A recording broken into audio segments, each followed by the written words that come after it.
आतंकवाद पर पाकिस्तान को बेनकाब करने के लिए भारत सरकार की तरफ से सर्वदलीय प्रतिनिधि मंडल बनाया गया है, जो दुनिया के देशों में जाकर आतंकवाद के खिलाफ, पाकिस्तान के खिलाफ मोर्चा खोलने का काम करेंगे। लेकिन इस प्रतिनिधि मंडल को लेकर महाराष्ट्र में मुख्य विपक्षी दलों के बीच मतभेद नजर आ रहा है। जहां एक तरफ महाविकास आघाड़ी की कुछ पार्टियां इस प्रतिनिधि मंडल का स्वागत करती हुई नजर आ रही हैं, तो वहीं दूसरी तरफ इस अलायंस की कुछ पार्टियां जो हैं वो विरोध करती हुई नजर आ रही है। इस वीडियो में मैं आपको बताऊंगा कि इस प्रतिनिधि मंडल पर कौन सवाल खड़े कर रहा है और कौन समर्थन कर रहा है। नमस्कार, आप देख रहे हैं लोकमत हिंदी। मेरा नाम है सोनू कनौजिया।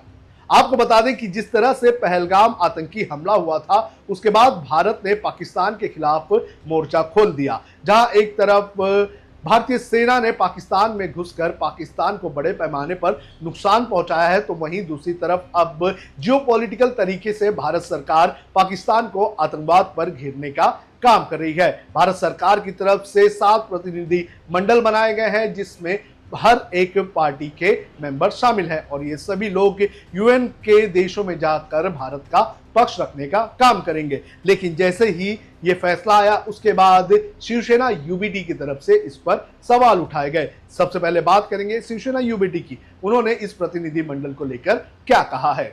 संजय राउत ने इस प्रतिनिधि मंडल की आलोचना की है और सरकार के इरादे पर सवाल उठाया है। उन्होंने कहा है कि विदेश मंत्री को पहले इसका जवाब देना चाहिए कि आखिर हम फेल कहां हुए थे।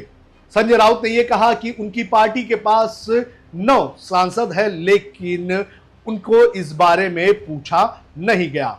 उन्होंने यह भी कहा कि हर देश में भारत का एक उच्च आयोग है, तो ऐसे में ये टीमें क्यों भेजी जा रही है। साथ ही साथ उन्होंने ये भी कहा कि ऐसा करके कश्मीर का जो मुद्दा है, कहीं ना कहीं उसका मुद्दा अंतर्राष्ट्रीयकरण तो नहीं हो जाएगा। तो इस तरह से संजय राउत ने सवाल उठाया है कि भारतीय जनता पार्टी इस मामले में भी राजनीति कर रही है, ये ठीक नहीं है।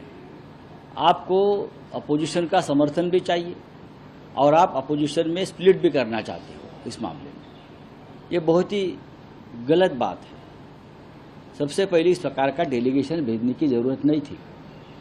क्या ज़रूरत थी? अपोजिशन ने एक मांग की थी स्पेशल सेशन कश्मीर और ऑपरेशन सिंदूर पर, वो आप नहीं करने जा रहे।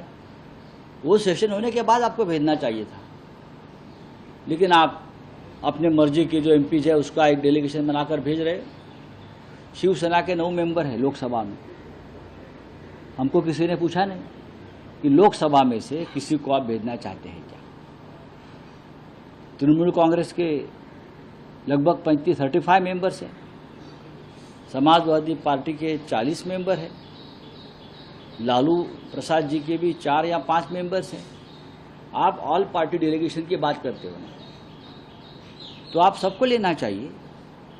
हमारी दूसरी मांग ये थी कि ऑल पार्टी डेलीगेशन कश्मीर में लेके जाइए। ऑल पार्टी डेलीगेशन आप ना सेशन ले रहे हो स्पेशल, ना ऑल पार्टी डेलीगेशन को हमको कश्मीर में लेके जा रहे हो, लेकिन विदेश घुमा रहे हो एमपीज को।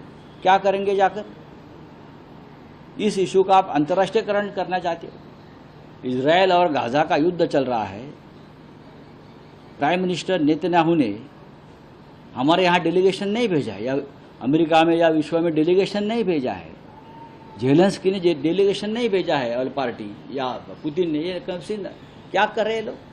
वहीं दूसरी तरफ आदित्य ठाकरे ने भी इसको लेकर सवाल उठाया है, लेकिन उन्होंने राष्ट्र का पक्ष रखते हुए यह कहा कि ऐसा प्रतिनिधि मंडल भेजना जरूरी था। लेकिन उन्होंने साथ ही साथ विदेश मंत्री एस जयशंकर पर सवाल उठाते हुए कहा है कि आखिर हम अंतर्राष्ट्रीय राजनीति में कहां पर पीछे पड़ रहे हैं और हम कहां कमजोर पड़ रहे हैं, ये विदेश मंत्री एस जयशंकर ने बताना चाहिए। उन्होंने ये भी कहा कि आखिर क्या नौबत आ गई है कि जब हमें एक प्रतिनिधि मंडल भेजना पड़ रहा है, और विदेश मंत्री ने यह भी बताना चाहिए कि आखिर पहलगाम हमला क्यों हुआ था।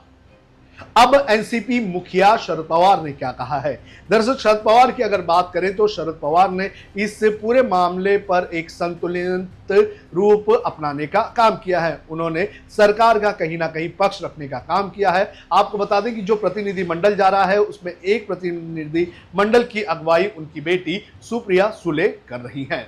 शरद पवार ने कहा कि ऐसे मामलों में दलगत राजनीति से ऊपर उठना चाहिए। भारत की एकजुट छवि दुनिया के सामने रखनी जरूरी है। उन्होंने जोर देते हुए कहा कि प्रतिनिधिमंडल का उद्देश्य भारत का आतंकवाद के खिलाफ नीति को दुनिया भर में स्पष्ट करने का काम करेगा। तो शरद पवार ने इस प्रतिनिधिमंडल के भेजने का समर्थन किया है। अब आपको बताते हैं कि कांग्रेस ने इस पर क्या कहा।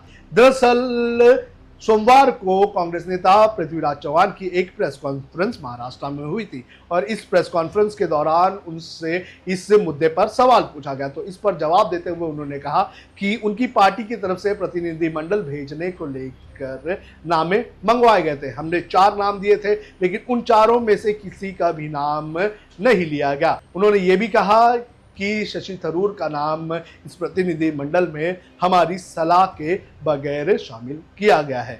तो इस तरह से महाराष्ट्र में महाविकास आघाड़ी की पार्टियों के अलग अलग राय जो है वो इस मुद्दे पर बनते हुए नजर आ रहे हैं। महाराष्ट्र में महाविकास आघाड़ी की बात करें तो पिछले साल विधानसभा चुनाव में हार मिलने के बाद ये जो विपक्षी अलायंस है ये कहीं ना कहीं कमजोर और अलग थलग होता हुआ नजर आ रहा है।